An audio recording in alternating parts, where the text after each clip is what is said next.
संपूर्ण नया और पुरान कवि साथी लोग वास्तविक रूप से जौन ई कार्यक्रम एक ठो भिन्न सहारा माने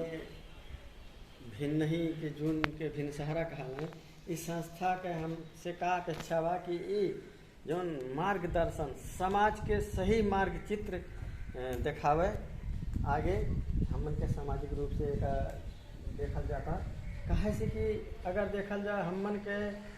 समाज कौन किस्म के भोजपुरी साहित्य और सब देखल जाए तो रामायण भैल और कुल भैल अन्य भाषा भाषी के तुलना में भोजपुरी के अपन ई भाषा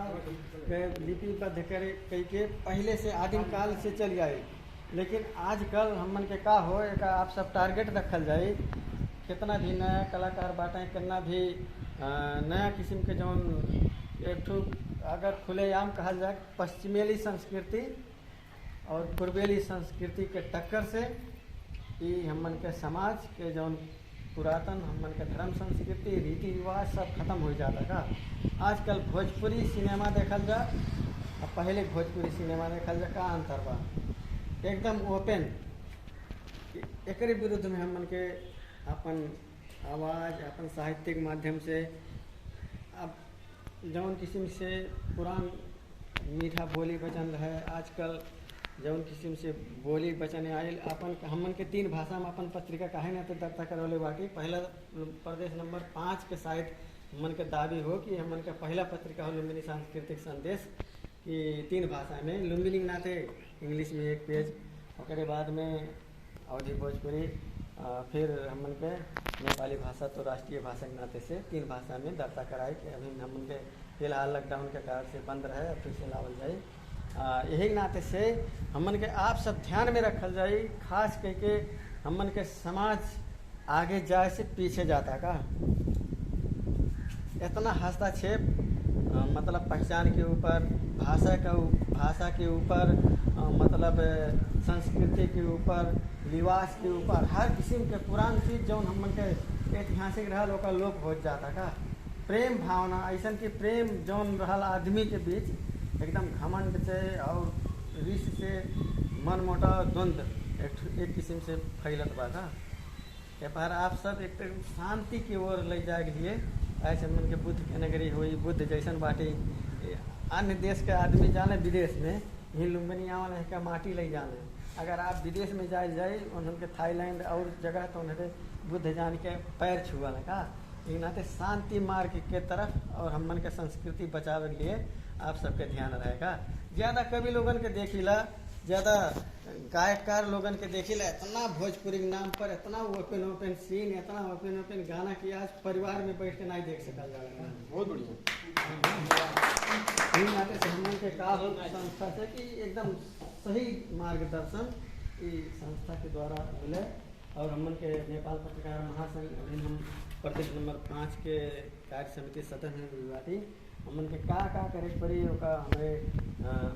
कहल जाए। वास्तविक रूप से अन्य नेतागढ़ लोगन से हमन के का बा हमन के आंदोलन में तमाम किस्म के कहला हमार काम नहीं भइल हमारा आवाज़ नहीं आयल ऐसा नहीं भइल ऐसा कि हमारे ही मरचुआर में कौन गाँव हो बोगड़ी हमार की हमारा साइकिल सब आगे में फेंक देने का तब पर भी अगर दूसरा आदमी हो पत्रकारिता छोड़ के भाग गए हो गोली निशाना सेना पुलिस माओवादी भी किडनैप कैले सेना भी किडनैप कैले तब पर भी अभी वैसे चला था। हमारे एक बात अब कुछ ना कोई हमन का अनिल जी भी मतलब पहले वहाँ रहे जंगले में रहे कहाँ कैसे खोजत चल जाए मर्दे वैसे आप सबके भले उम्र खसक जाए जे यहाँ लाइन में जाला एक किस्म का नशा होगा चाहे कुछ मिले चाहे ना हमें कहा तो ढेर कमाते हो यार हम लिया चलो पैसे पीछे 1000 2000 5000 कितना कमा लो कहिला चलो आधा दे तुम्हें हाँ कहिए बिना आप जहाँ मन के साथी लोग बाटें चाय पिए पानी पिए तो मिल जाला अन्य जगह पर जाए जाला कहियो पनिए भर पी के रह पड़ला का। लेकिन नशा वैसे इना तो समाज के लिए जो प्रतिबद्ध बा आप सबके का उद्देश्य हो हमने रिपोर्ट कैले रही हमारे आवाज़ नहीं आवाला जब कहल गई हाँ